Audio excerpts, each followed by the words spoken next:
છોડવું અંતરનું અભિમાન. આ માતા ગંગા સતીની કેટલી ગુજરાતી પંક્તિ, એક વાત પર પંક્તિ છે. કોલો ચડાવી નહીં, નમ્ર વિનમ્ર સરળતા, નમ્રતા, વાણીની મધુરતા દુનિયાને આકર્ષી શકે છે. જો ભક્તિ કરવી હોય તો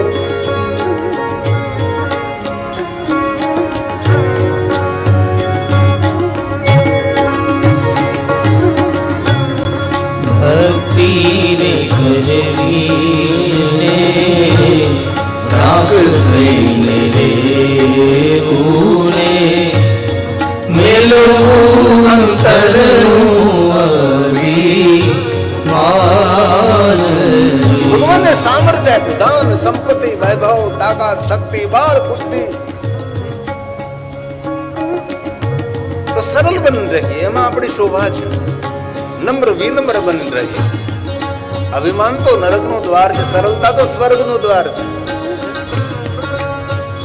કોઈ પણ અભિમાની માણસ માટે નરકના દ્વારો ખુલ્લા છે, સરળ માણસો માટે સ્વર્ગના દ્વાર ખુલ્લા છે. સરળતા મતલબ સુખનો માર્ગ, અભિમાન મતલબ દુઃખનો માર્ગ, પતનનો માર્ગ. સરળતા મતલબ શ્રેષ્ઠ માર્ગ, શ્રેષ્ઠ બનવાનો માર્ગ, ઉત્તમ માર્ગ, દેવતાઓનો માર્ગ, ઋષિ મુનિઓનો માર્ગ, શ્રેષ્ઠ જ્યેષ્ઠી લોકોનો માર્ગ. એ સરળ. આ દુનિયામાં ઘણા ધન સંપત્તિ વાળા માણસો એટલા સરળ, એટલા નમ્ર વિનમ્ર હોય, અને આપણી શોભા છે, આપણો શણગાર છે. અકड़ता तो मुर्दे की पहचान है, जुगना इसी को कहते जिनमें जान होती है. આપણે કથામાંથી નાની નાની વાતોનો ગ્રહણ કરીને જીવનને આપણે એટલું સુંદર નિર્માણ કરી. સોના ચાંદી હીરા મોતી સુંદર બ્રાન્ડેડ વસ્ત્ર આપણી શોભા નથી. આપણી સરળતા, આપણી નમ્રતા, આપણી વિનમ્રતા એ આપણો શણગાર છે, આપણી શોભા છે. તેથી માતા ગંગા સતી કહે છે, ભક્તિને કરવી રાખ થઈને રેવુને મેલવું અંતરનું અભિમાન.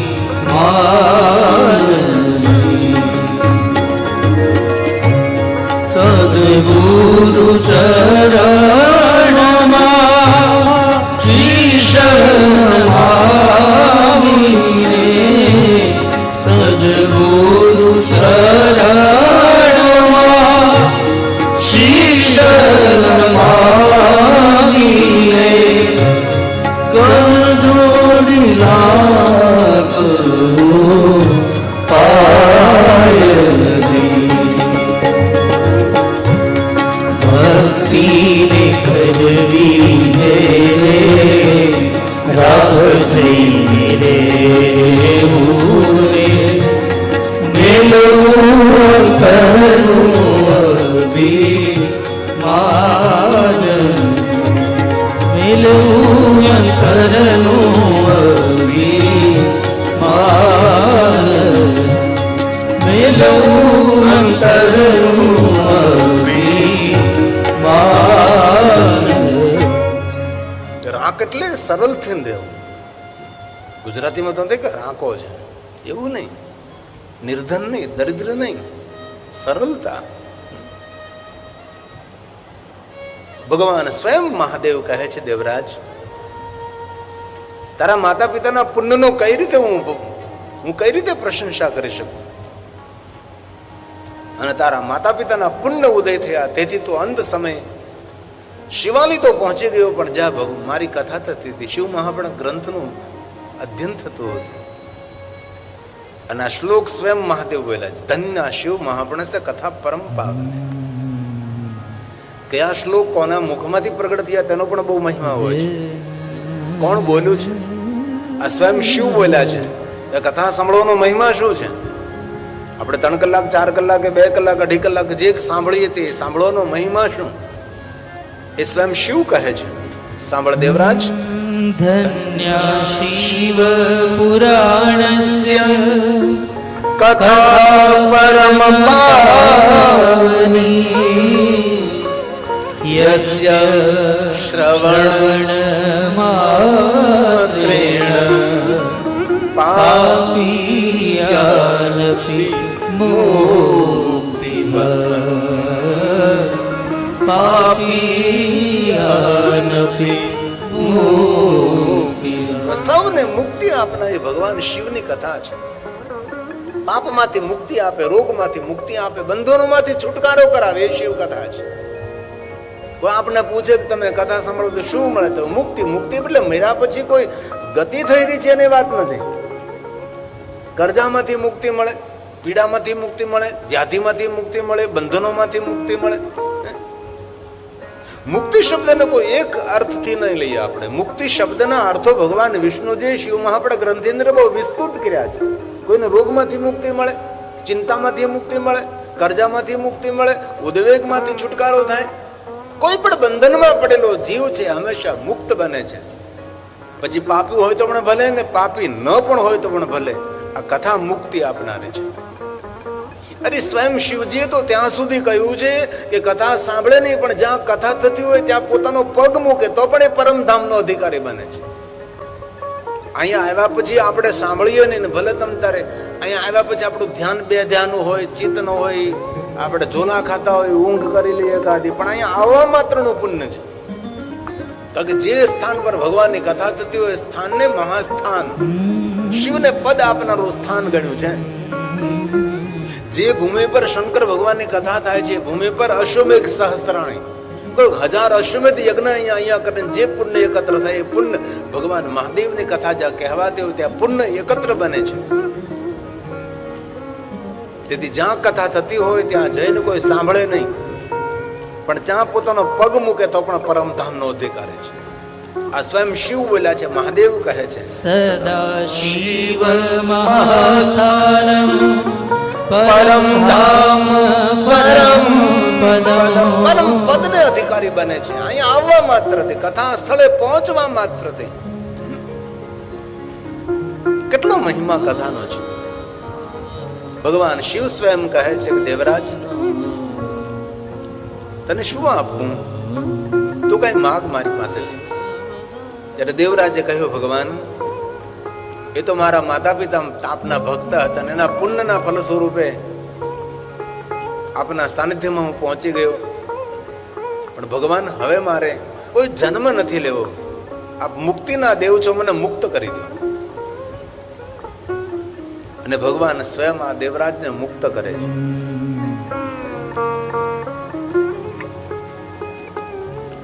ભગવાન મહર્ષિ વ્યાસજી કહે છે કેવો પાપી દેવરાજ છે. અજાણતા કથા સાંભળતા એ પાપ કરનારો દેવરાજ જન્મ ને મૃત્યુના ફેરામાંથી મુક્ત બને છે. એક શ્લોકમાં દેવરાજના પાપનું સંક્ષેપમાં વર્ણન કર્યું છે કે આ માણસ કાંઈ સામાન્ય પાપ નહોતા કરતો, બહુ ભયંકર પાપ કરતો હતો. પાપ મતલબ ધર્મશાસ્ત્ર વિરુદ્ધના કાર્યો, દુઃખ ને પીડા ને સન્માન ને ખંડિત કરનારા કામો, આને પાપ કર્મ કહેવાય. એક શ્લોકમાં દેવરાજના પાપનું વર્ણન કર્યું છે. કેવા પાપો કરતો હતો? માતૃ પિતૃ વધુ હંતા વૈશ્યાગામી ચાદ્યપ દેવરાજો દ્વિજસ્તત્ર ગત્વા મુક્તો ભવક્ષણા ગત્વા મુક્તો ભવ. એક ક્ષણની અંદર દેવરાજ મુક્તિને પ્રાપ્ત થયો છે. એટલું વિચારીએ આપણે કે પાપી દેવરાજને જો ભગવાન શિવ મુક્ત કરી દેતા તો આપણે ક્યાં દેવરાજ જેટલા પાપ કર્યા છે ભાઈ. ક્યારેક ભૂલથી ખોટું બોલાઈ જાય એ મોબાઈલમાં,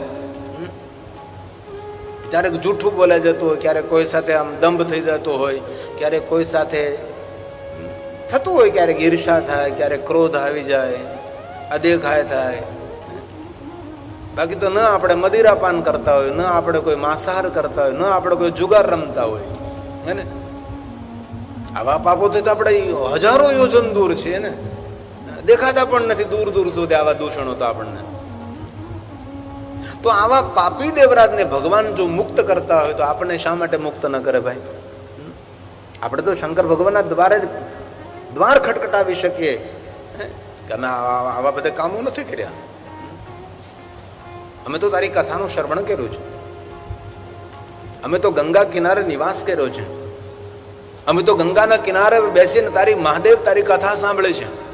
અધિકારપૂર્વક શંકરજીને કહી શકે ભાવથી કુભાવથી આળસથી જે રીતે પણ સાંભળી છે કથા અમે તારી મહાદેવ, તારું ભજન કર્યું છે, મેં તારી હાચે કોટે માળા કરી છે, અમે ક્યારે કોઈને થોડુંક દાન પણ કરાઈ ગયું છે અમારાથી, અમારો તો અધિકાર છે ને. આટલું તો આપણે ભગવાનના દરબારે કહી શકીએ ને અમે કાંઈક તો કર્યું છે, આ એકલા કાંઈ અમે પાપ કર્મો નથી કર્યા. આમાં પાપી દેવરાજને જો તમે પરમ ગતિ આપતા હોય તો અમે ક્યાં આવા પાપો કર્યા છે? પ્રયાગ તીર્થમાં સુત પુરાણે કહે છે મહાત્માઓ દેવરાજની પરમ ગતિ થાય છે અને દેવરાજ જન્મ અને મૃત્યુના ફેરામાંથી મુક્ત થયો છે. દરેક મહાત્માઓ કહેવા લાગે હે સુત પુરાણે કેવી વાત કરો છો તમે, કૃતાર્થ કૃતાર્થ. અમે તો આ વાત સાંભળીને કૃતાર્થ થયા છે કે આવો પાપી દેવરાજ જો મુક્તિને પ્રાપ્ત થતો હોય તો અમે ક્યાં આવા પાપો કર્યા છે? અમે તો ભગવાન શિવના ભક્ત છીએ. પ્રયાગ તીર્થમાં કથા સાંભળનારા શૌનકાદી મહાત્માઓના મુખમાંથી શબ્દો સરી પડે છે અને સૂતનું સંબોધન કરવા લાગે હે સૂત, હે સૂત. સૂત સૂત મહાભાગ સર્વજ્ઞોસી મહામતે મહામતે, સર્વ વસ્તુને જાણનારા આપના મુખેથી આ મહાત્મય કથા સાંભળીને મેં કૃતાર્થ બન્યા છે. ત્વત્ પ્રસાદાત કૃતાર્થોહમ કૃતાર્થોહમ પુનઃ પુનઃ કૃતાર્થોહમ પુનઃ. આપના મુખેથી કથાનો પ્રસાદ શ્રવણ કરીને અમે કૃતાર્થ બન્યા છે. કથા પણ એક પ્રસાદ છે ને, શબ્દ રૂપી પ્રસાદ આપવામાં આવે છે. પ્રસન્ન કરનારો સાદ અવાજ, ચિત્તને ને મનને રાજી કરનારો અવાજ પ્રસાદ. અમે આપના મુખેથી કથા શ્રવણ કરીને અમે કૃતાર્થ થયા છે. પુનઃ પુનઃ સુંદર સુંદર કથા કહો. ધન્ય ધન્ય કથા શંભો. આ કથા સાંભળનાર ઋષિમુનિઓ બોલવા લાગ્યા આજે મેં ધન્ય થઈ ગયા છે. ભગવાન શિવની કથાનું શ્રવણ કરતા જો આવા પાપીને મુક્તિ મળતી હોય તો અમારો તો મુક્તિનો અધિકાર છે, અધિકાર જમાવા લાગ્યા છે. કેટલી સુંદર ભગવાન મહર્ષિ વેદવ્યાસજી કથા લાગે છે. ધન્ય છે ભગવાનની કથા કે પાપી જીવાત્માઓને મુક્ત કરનારી કથા છે. ધન્ય ધન્ય કથા શંભો સ્તવમ ધન્યો ધન્ય એવ ચ. કથા ધન્ય છે, કથા સાંભળનારો ધન્ય છે, કથા કહેનારો ધન્ય છે. કેમ? યદા કર્ણેન માત્રેણ શિવલોકમ વ્રજે નર. શિવલોકમ વ્રજે નર. મનુષ્ય માત્રનું સર્વ મંગલ કરનારી ભગવાન મહાદેવની કથા છે. તેથી કથા સાંભળો. ધન્ય ધન્ય શંભો, ધન્ય ધન્ય શિવ કથા. શિવ મહાપડા ગ્રંથમાં તો એટલો મહાત્મ્યનું વર્ણન કર્યું છે કે કથા સાંભળનાર મનુષ્યનું જો પુણ્ય છે ફલમ ભક્તો ન શકનો નહીં. જે કથા સાંભળે છે તેને એટલું પુણ્ય મળે છે, એટલું ફળ મળે છે કે ફળનું વર્ણન કહે છે કે વ્યાસજી કે હું ન કરી શકું. બ્રહ્મા સ્વયં કહે છે નારદ ફલમ ભક્તો ન શકનો મેં નાંતમ દેવા વિજાનંતી. કોઈ દેવતાઓ પણ કથા સાંભળવાનું પુણ્ય અને ફળનું વર્ણન ન કરી શકે. એ કથા સાંભળવાનું પુણ્ય મળે છે. પુણ્ય મતલબ પ્રસન્નતા, પાપ મતલબ ઉદાસીનતા, ચિંતા, ઉદ્વેગ, ભય, આનંદ, ઉત્સાહ, પ્રસન્નતા એ પુણ્ય આપે છે. સુત પુરાણે કહે છે મહાત્માઓ મેં આપને શિવ મહાપડા ગ્રંથની પ્રથમ મહાત્મ્ય કથા કહી. હવે હું તમને બીજી એક સુંદર શિવ મહાપડા ગ્રંથની મહાત્મ્ય કથા કહું છું. જે કથાનું શ્રવણ કરવા માત્ર સર્વ પિતૃ તૃપ્ત થાય છે. ધન્ય ભગવતી વાર્તા, ધન્ય ભગવતી વાર્તા પ્રેત પીડા વિનાશની. પિતૃ પીડાને દૂર કરનારી આ ભગવાનની કથા છે. એ કથાનો પ્રારંભ કરું એ પહેલા 1-2 મિનિટ માટે મધ્યમ પહાડે છોટા सा કીર્તન કરી લે. જો કે શ્રવણમ કીર્તનમ મનનમ, ભગવાનનું કીર્તન, ભગવાનનું ભજન, કથાની સાથે સાથે ઈશ્વરનું કીર્તન કરો. તન આપણું ઈશ્વરમાં જોડાય એટલે કીર્તન કહેવાય છે. ભાવથી આદર કે સાથ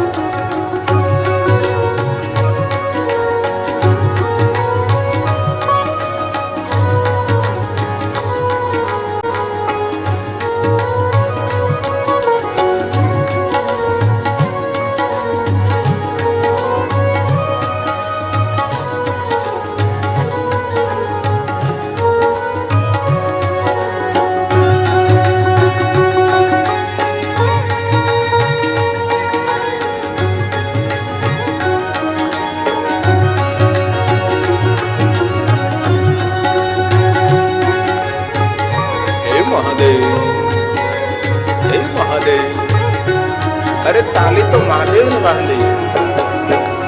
હર હર હર મહાદેવ, હર હર હર મહાદેવ, હર હર હર મહાદેવ,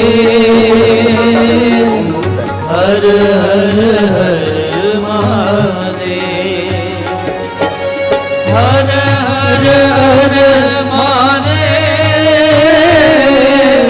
હર હર હર મહાદેવ, હર હર હર મહાદેવ, હર હર હર મહાદેવ, હર હર હર મહાદેવ, હર હર હર મહાદેવ, હર હર હર મહાદેવ, હર હર હર મહાદેવ, હર હર હર મહાદેવ.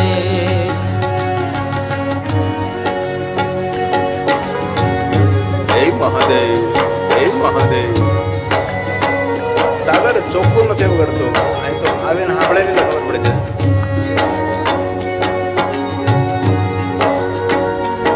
અહીં સ્ટેજ ઉપર જ ને, બાકી તો બધું હશે સારું હશે.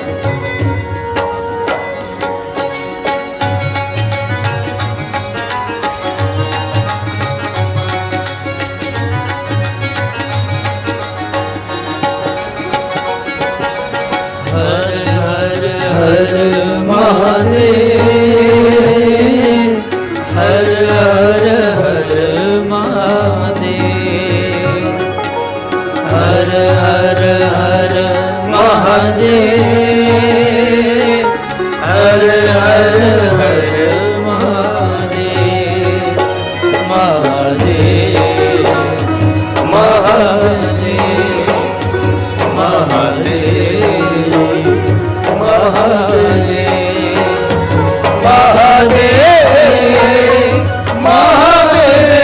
હર હર હર મહાદેવ,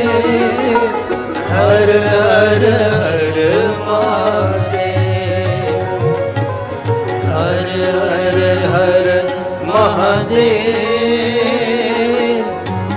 હર હર મહાદેવ,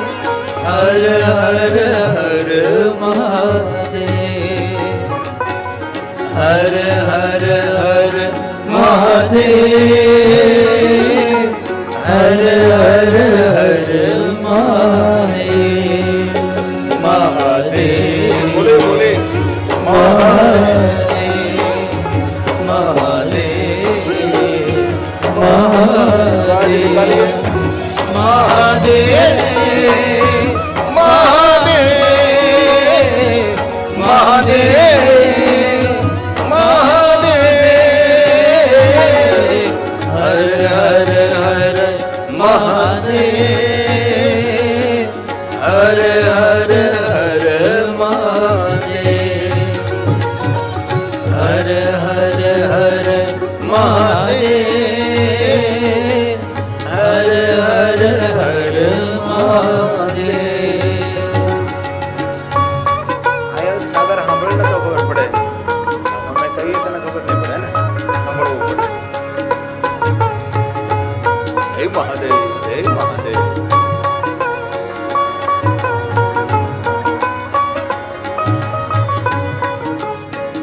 હર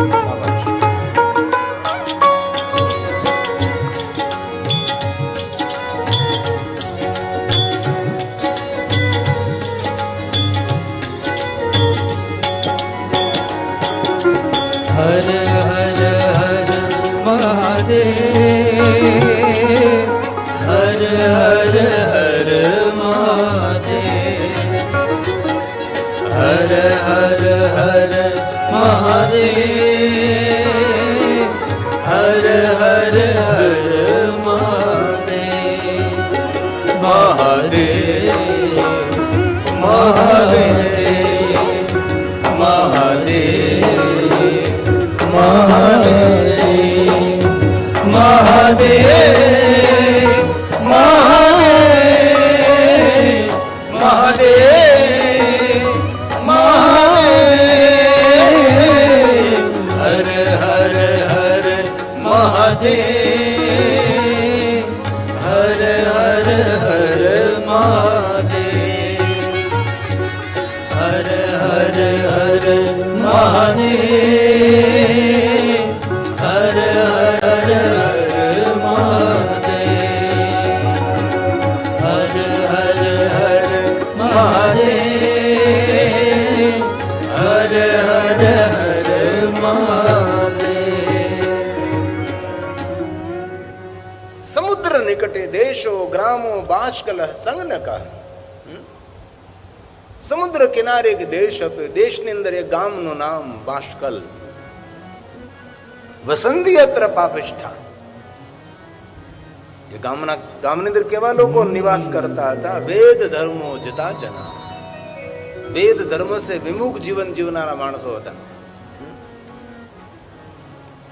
ગામ આખું પાપિષ્ઠ લોકો, ધર્મિષ્ઠ કોઈ નહીં, પ્રતિષ્ઠિત કોઈ નહીં, કર્મનિષ્ઠ કોઈ નહીં, કોઈ નહીં. વસંતી અત્ર પાપિષ્ઠા ગ્રામો બાષ્કલ સંગનક. સમુદ્ર નિકટે દેશો.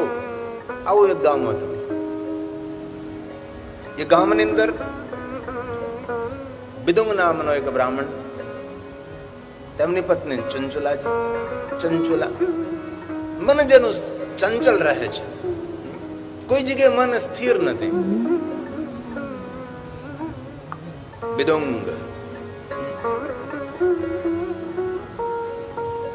બિદુંગનો જન્મજાત કાર્ય હતું ધર્મનો પ્રચાર પ્રસાર કરવો, લોકોને સુંદર માર્ગદર્શન આપવું, દરેક માણસ સુખી થાય, દરેક સારું જીવન જીવે, તેવો બ્રાહ્મણનો ભાવ હોઈ શકે છે. પોતાનો જજમાન સુખી રહે, પ્રજા સુખી રહે, બસ. હવે તો બંધ થયું. બાકી પહેલા આપણા ઘરે ભિક્ષાવૃત્તિ કરવા માટે બ્રાહ્મણ દેવતા હતો તો બે શબ્દો તમને કહી ન જાય કે ભાઈ 3 દિવસ પછી એકાદશી જો, ઉપવાસ કરજો, આ મોટી એકાદશી છે, એટલા દિવસ પછી આ વાર તહેવાર આવે છે, ઉપવાસ કરજો, પૂજા કરજો, કઈ સારું કામ કરજો.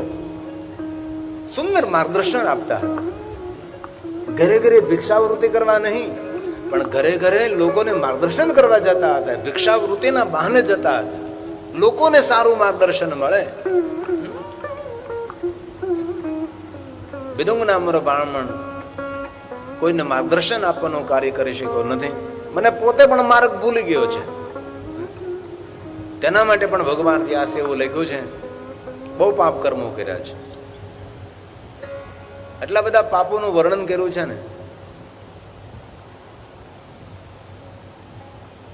કે જેટલા કહી શકાય ને કરી શકાય એટલા બધા પાપો છે. પણ એ બધું વર્ણન આપણે નથી કરવાનું. આપણને ખબર જ છે પાપ કોને કહેવાય ને પુણ્ય કોને કહેવાય, સારું કોને કહેવાય, નબળું કોને કહેવાય, આપણને ખબર જ છે. આપણે કઈક અજાણ થોડા છીએ, આપણે થોડા અજ્ઞાની છીએ કોઈ.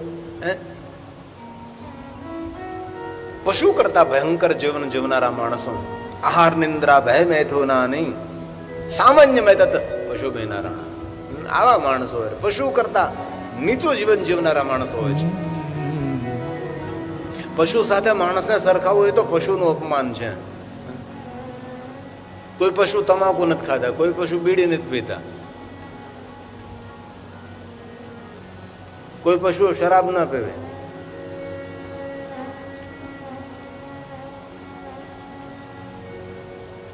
અને આ માણસને પશુ સાથે કેમ સરખાવવું? આહાર નિંદ્રા, આહાર નિંદ્રા ઇન્દ્ર ભય મેં તુના આ બધી ક્રિયાઓ સરખી છે, આમાં કોઈ ફરક નથી. પરંતુ સામાન્ય મેત પશુભીર નરાણા જ્ઞાનમ નરાણા મધિકો વિશેષો. જ્ઞાન મેળવવા માટે વિશેષ એક મનુષ્યનું સર્જન થયું. પશુ પંખી કો જ્ઞાન ન મેળવી શકે, મનુષ્ય જ્ઞાન મેળવી શકે. જ્ઞાને નહીં ના જ્ઞાનેન હીના પશુભી સમાના જ્ઞાનેન હીના પશુભી સમાના. આપણે નથી કહેતા કે ઢોર જેવો છે. શા માટે કહેતા? એટલા માટે તો કહેતા હશો ને, સમજણ નથી તેનામાં, જ્ઞાન નથી, વિદ્યા નથી, આને કઈક ઢોર જેવો માણસ છે. આ ચાલા ઢોર જેવો એવું નથી કહેતા. એ આ વાક્ય છે, આ સંસ્કૃતમાં કહ્યું. પેલા આપણે ગુજરાતીમાં ઠપકારીએ, જ્ઞાનહીના પશુ સમાના. પણ પશુમાં ઘણી સમજણ છે. માનવ ઘણા માણસો એવા છે કે તેનામાં સમજણ નથી. એશાન વિદ્યા તપો દાનમ, આવું કઈ નથી. યેશાન વિદ્યાન તપોન દાનમ. આ બધા જે સદગુણ ન હોય એને માણસ ન કહેવાય. જ્ઞાનમ ન શીલમ ન ગુણો ન ધર્મ તે મૃત્યુ લોકે ભુવિ ભારભૂતા મનુષ્ય રૂપેણ મૃગાચરંતી મનુષ્ય રૂપેણ મૃગાચરંતી. આમાં સદગુણ ન હોય માણસ માણસ નથી. એ મૃગ રૂપે માણસ ધરતી પર વિચરણ કરે છે. અને આવા અનેક માણસો તમે પણ જોયા ને અમે પણ જોયા છે. મૃત્યુ લોક એ ભવિ ભાર ભૂતા, મૃત્યુ લોક ઉપર ભાર સ્વરૂપ છે આવા માણસો. એક નહીં એવા અનેક માણસો હોય છે જેનામાં બધા સદગુણો નથી હોતા. અને વિદુગના જીવનમાં બધા દુર્ગુણો છે. અનેક પ્રકારના કુકર્મો અને પાપ કર્મો કરવામાં પોતાનું મૂલ્યવાન જીવન વિતાવે છે. ક્યારેક આપણે બેઠા બેઠા કોઈની નિંદા કરતા એવું નથી લાગતું કે આપણા જીવનનો બહુ મૂલ્યવાન સમય આપણે ગુમાવી રહ્યા છે. આપણે ઘડી બે ઘડી કોઈની નિંદા કરીએ એમાં આપણું કલ્યાણ નથી, પણ ઘડી બે ઘડી હરિનું ભજન કરી લઈએ એમાં આપણું તો કલ્યાણ છે, આપણા પરિવારનું કલ્યાણ છે ને આપણી પ્રજાનું કલ્યાણ છે. અને હરિદ્વાર ને પવિત્ર શ્રાવણ માસમાં આવ્યા પછી તો આપણે બહુ સાવધાની રાખવી જોઈએ. કાંઈ થોડો પણ સમય આપણો વાદ વિવાદમાં, કોઈની ગંદી વાત કરવામાં, કોઈની નિંદા કરવામાં આપણો સમય વીતી ન જાય. કારણ કે આનું જે વાતાવરણ છે, પ્રકૃતિ આની વાઇબ્રેશન સકારાત્મકથી ભરેલી પ્રકૃતિ હોય છે. સારું ચિંતન કરો, ઉજ્જવળ મનન કરો, અહીંયા બને એટલું ભજન કરો. ઘણા સવારમાં ગંગા કિનારે બેસીને કેટલી સુંદર માળા કરતા આપણને કેટલું સારું લાગે. વાહ, ક્યાં વાત હે. સવારમાં વહેલા ઉઠીને ભાલમાં ભસ્મનું ત્રિપુંડ કર્યું હોય, કંઠમાં રુદ્રાક્ષની માળા હોય અને ઓમ નમઃ શિવાય ઓમ નમઃ શિવાય મંત્ર જાપ કરતો કેટલો રૂડો લાગે, કેટલો રૂપાળો માણસ લાગે. ભલે જૂના ફાટેલા તૂટેલા કપડા પહેરે આપણે ભજન કરનારો માણસ એ વાલો લાગે, આપણને દર્શનીય લાગે. જીવનનું તાત્પર્ય માણસ સમજે તો પોતાના જીવનમાં તેના તથ્ય સુધી પહોંચી શકે છે. જે માણસ પોતાના જીવનના તાત્પર્યને ન સમજી શકે, પોતાના તથ્ય સુધી ન પહોંચી શકે. કે જીવનનું તથ્ય કયું ભાઈ, જીવનનું લક્ષ્ય કયું, જીવનનું ઉપલક્ષ્ય કયું?